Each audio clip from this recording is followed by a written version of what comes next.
السلام علیکم، بسم اللہ الرحمن الرحیم۔ آج میری ویڈیو کا عنوان ہے مدینہ کیسے آباد ہوا۔ مدینے کے آباد ہونے کا واقعہ۔ مدینہ پاک کی آباد کاری سے متعلق آج کا واقعہ ایک ایسی تفسیر سے لیا جا رہا ہے کہ جس کے مصنف امام ابو سعد الخرقوشی النشاپوری ہیں۔ یہ ایسے مصنف گزرے ہیں کہ جن سے امام اسقلانی، امام قسطلانی، امام عینی، قاضی ایاز، امام سیوطی اور امام قرطبی جیسے جید مفسرین نے حوالہ جات بطور حجت دیے ہیں۔ امام ابو سعد نے شرف المصطفیٰ میں، ابن اسحاق نے سیرت النبوات صفحہ نمبر 103 پر، ابن سعد نے الطبقات الکبریٰ جلد نمبر 1 صفحہ نمبر 158 میں، امام بہقی نے دلائل النبوت 509 میں، امام طبرانی نے المعجم الوسط 3544 اور اس کے علاوہ تمام ائمہ حدیث اور مفسرین نے اس واقعے کو تفصیل سے بیان فرمایا ہے۔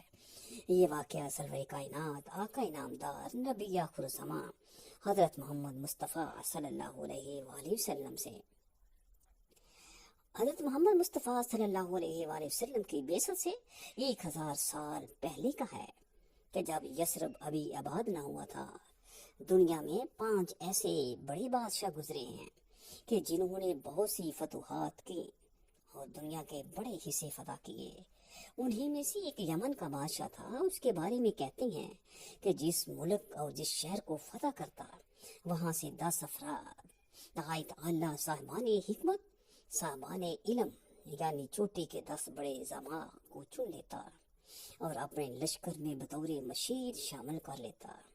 اس بادشاہ کا لشکر 1,34,000 گھڑ سواروں، 1,14,000 پیادہ سپاہیوں اور 4,000 حکماء اور اہل علم لوگوں پر مشتمل تھا۔ یہ لشکر فتوحات کرتا کرتا عرب میں حملہ آور ہوتا ہے۔ اس بادشاہ کے لیے یہ مشہور تھا کہ یہ جس بھی کسی ملک کی طرف پیش قدمی کرتا تو لوگ اس کی طاقت سے خوف کھاتے ہوئے خود ہی ہتھیار ڈال دیتے۔ خیر، وہ مکہ کے سرحد پر پہنچ گیا۔ بادشاہ بہت حیران تھا کہ ابھی تک مکہ شہر سے اس سے کوئی بھی رحم کی بھیک نہیں مانگنے آیا۔ بادشاہ نے اماریزہ نامی اپنے وزیر خاص کو طلب کیا اور مکہ والوں کی اس گستاخی کے بارے میں پوچھا۔ وزیر خاص اماریزہ کہنے لگا، حضور والا، یہ عرب کے جاہل لوگ بڑے بے مروت ہیں، اپنے آپ میں مست رہتے ہیں۔ ان کے شہر میں ایک عمارت ہے جسے یہ لوگ کعبہ کے نام سے جانتے ہیں، بس یہی اس کی تعظیم اور عبادت کرتے ہیں، اس وجہ سے یہ کسی اور کو خاطر میں نہیں لاتے۔ بادشاہ یہ سنتے ہی آگ بگولا ہو گیا اور کہنے لگا، مجھے قسم ہے میری اولاد کی، میں ان کی عمارت خانہ کعبہ کو مسمار کر دوں اور اس سارے شہر کو جلا کر راکھ کر دوں گا۔ بس اس نے یہ ارادہ کیا ہی تھا کہ اس کے سار میں ناقابل برداشت قسم کا شدید درد شروع ہو گیا اور ساتھ ہی اس کی آنکھوں، دونوں کانوں، ناک اور منہ سے بودار پانی پیپ کی مانند بہنے لگ گیا، جو اتنا بدبودار تھا کہ کوئی شخص اس کے پاس مجلس میں بیٹھنے کے لیے تیار نہیں تھا۔ وہ سخت پریشان ہوا۔ جتنے حکماء اتباع تھے ان کو بلا لیا گیا۔ انہوں نے سر توڑ کوشش کی لیکن کسی سے اس کا علاج نہیں ہو سکا۔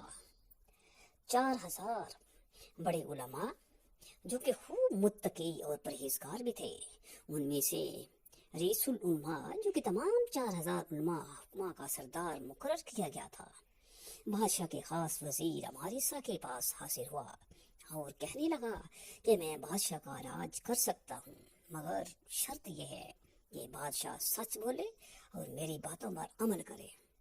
وزیر نے جب بادشاہ کو یہ سب بتایا تو وہ مان گیا۔ رئیس العلماء بادشاہ کی خدمت میں حاضر ہوا اور بادشاہ سے پوچھنے لگا، یہ بتائیے آپ کے ذہن میں کعبہ کو مسمار کرنے کا ارادہ کیا تھا؟ بادشاہ نے کہا،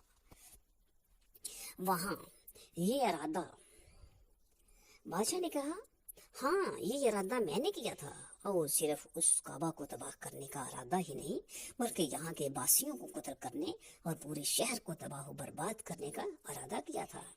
اس نے کہا بس یہی سبب ہے اور یہ مصیبت ٹل نہیں سکتی جب تک تم ارادہ نہ بدل لو اور توبہ کر لو۔ بادشاہ نے اسی لمحے توبہ کر لی اور کہا کہ تم گواہ ہو جاؤ کہ اس کعبہ اور اہل مکہ کی نسبت میرے تمام مکروہ اور حدیں میرے دل و دماغ سے نکل گئی۔ اس کے توبہ کرنے کی دیر تھی کہ اس عالم کے بادشاہ سے روانہ ہونے سے قبل ہی بادشاہ کی پیپ بھی بند ہو گئی اور وہ درد سر بھی ٹھیک ہو گیا۔ وہ اللہ تعالیٰ پر ایمان لے آیا اور اپنی قیام گاہ سے دین ابراہیمی کا پیروکار بن کر نکلا۔ اس نے کعبے پر 7 غلاف چڑھائے اور اپنے لشکر کو بلا کر اس گھر کی حفاظت کے احکامات جاری کیے۔ یہی بادشاہ وہ پہلے شخص تھا جس نے کعبہ کو پہلی بار غلاف چڑھایا۔ اس کے بعد بادشاہ اپنا لشکر لے کر آگے نکل پڑا۔ پھر وہ ایسی جگہ پہنچا کہ جہاں کوئی آبادی نہ تھی، بس پانی کا ایک چشمہ تھا۔ بادشاہ نے لشکر کو آرام کی غرض سے وہاں ہی خیمے لگوا دیے۔ بادشاہ کو اس جگہ کا نام یثرب بتایا گیا۔ بادشاہ نے اعلان کیا کہ رات یہاں گزار کر کل سفر پر روانہ ہوں گے۔ اس دوران میں لشکر میں موجود 4000 صاحبان علم کا اجلاس ہوا اور انہوں نے باہمی صلاح مشورہ کیا۔ وہ علماء سماوی کتب کا علم رکھنے والے اور صاحبان بصیرت تھے۔ وہ حضور صلی اللہ علیہ وسلم کی آمد، بعثت، ولادت اور ہجرت کے تذکروں کی پوری پہچان رکھتے تھے۔ جن کے پاس یہ سارا علم تھا وہ جانتے تھے کہ وہ نبی آخر الزمان صلی اللہ علیہ وآلہ وسلم ہجرت کر کے اس یثرب نامی وادی میں تشریف لائیں گے اور اسے یثرب سے مدینہ بنا دیں گے۔ اب انہوں نے طے کر لیا کہ قسمت ہمیں یہاں لائی ہے۔ اگر ہم یہ سرزمین چھوڑ کر چلے گئے تو ہم سے بڑا بدقسمت کون ہوگا، اور ممکن ہے وہ ہمارے زمانے میں آ جائیں، ممکن ہے ہماری اولادوں کے زمانے میں آ جائیں۔ لہٰذا ان میں سے 400 علماء نے یہ فیصلہ کیا کہ چاہے بادشاہ قتل بھی کر دے یا زندہ جلا دے، ہم یہاں سے نہیں جائیں گے۔ صبح بادشاہ نے روانگی کا اعلان کیا تو ان علماء نے اعلان کر دیا ہم نہیں جا رہے۔ بادشاہ بہت پریشان ہوا کہ یہی اہل علم تو میرے مشیر ہیں۔ خیر، اس نے رئیس العلماء کو اپنے پاس بلایا اور نہ جانے کیا وجہ پوچھی۔ رئیس العلماء فرمانے لگے کہ جس کعبے کا شہر سے ہم آئے وہاں آخر نبی نے پیدا ہونا ہے، اور وہ ایک دن ہجرت کر کے اس یثرب میں آئیں گے اور اس کو مدینہ بنا دیں گے۔ ہم اب کبھی بھی اس شہر کو نہ چھوڑیں گے، انہیں پر ایمان لے آئیں گے، اور اگر ہم نہ رہے تو ہماری اولادیں ان پر ایمان لائیں گی۔ بادشاہ کہنے لگا اگر یہ بات حقیقت ہے تو اعلان کر دو کہ 1 سال تک میں خود ان کی آمد کا انتظار میں یہی رکوں گا۔ اب اس نے 1 سال وہاں قیام کیا، اور چونکہ 400 علماء نے فیصلہ کر لیا تھا کہ وہ تو یہاں سے نہیں جائیں گے، بس بادشاہ نے 400 کے 400 علماء کے لیے ایک گھر بنا دیا، اور فتوحات میں ملنے والی خوبصورت لونڈیاں ان 400 علماء کے حوالے کی، ان کی شادیاں کروا دی۔ اس طرح یثرب کی زمین پر 400 جوڑے بنے اور 400 گھر آباد ہوئے۔ بادشاہ نے ان کو خوب مال و دولت دی کہ کچھ سالوں تک کھانے پینے کی فکر چھوڑ کر بس اپنی بیویوں سے بچے پیدا کریں، تاکہ آخری نبی کی آمد پر ان کی شان استقبال کیا جائے۔ جب 1 سال بعد بادشاہ یثرب سے روانہ ہونے لگا تو اس نے رئیس العلماء کو بلایا، اور وہ رئیس العلماء جس نے اس کی ساری رہنمائی کی تھی اور جو اسے یثرب تک لایا تھا، اس کو بلا کر کہا تم گواہ ہو جاؤ، ہمیں معلوم نہیں کتنا زمانہ پڑا ہے محمد مصطفیٰ صلی اللہ علیہ وسلم کی آمد اور بعثت کا، مگر تم گواہ ہو جاؤ کہ میں ان پر ایمان لے آیا، اور ان کی آمد سے پہلے میں ان کا پہلا امتی بنتا ہوں۔ میں ایک خط لکھ کے تمہیں دیتا ہوں، اگر تمہاری زندگی میں آقا علیہ السلام آ جائیں تو ان کو میرا خط دے دینا، اگر تمہاری زندگی میں نہ آئیں تو پھر نسل بعد نسل اپنی اولاد کو دیتے جانا اور وصیت کرتے جانا کہ جس نسل میں جس زمانے میں آقا علیہ السلام تشریف لائیں میرا خط انہیں دے دیا جائے۔ یہ مشہور بادشاہ تبع الاول حمیری تھا۔ خیر، بادشاہ اپنا خط رئیس العلماء کو دے کر چلا گیا۔ اس بات کو جب 1000 سال گزر گئے تو ان 400 علماء کی اولادیں بڑھتی رہیں اور قبیلے بنتے گئے، یثرب آباد ہوتا گیا۔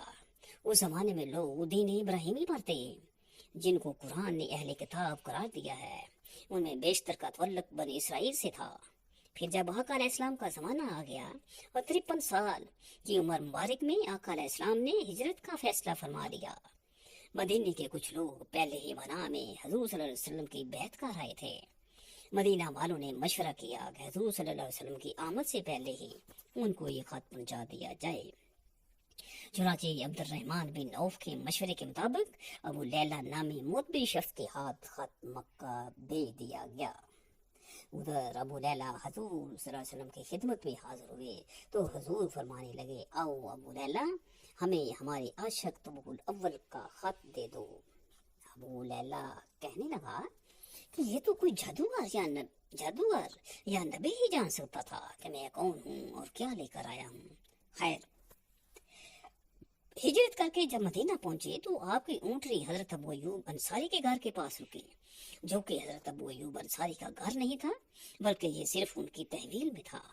یہ وہی گھر تھا جو کہ بادشاہ طب الاول نے حضور صلی اللہ علیہ وسلم کے لیے بنوایا تھا۔ آئے اب آپ کو وہ مبارک خط سناتے ہیں جو بادشاہ نے حضور صلی اللہ علیہ وسلم کے لیے 1000 سال پہلے لکھا تھا۔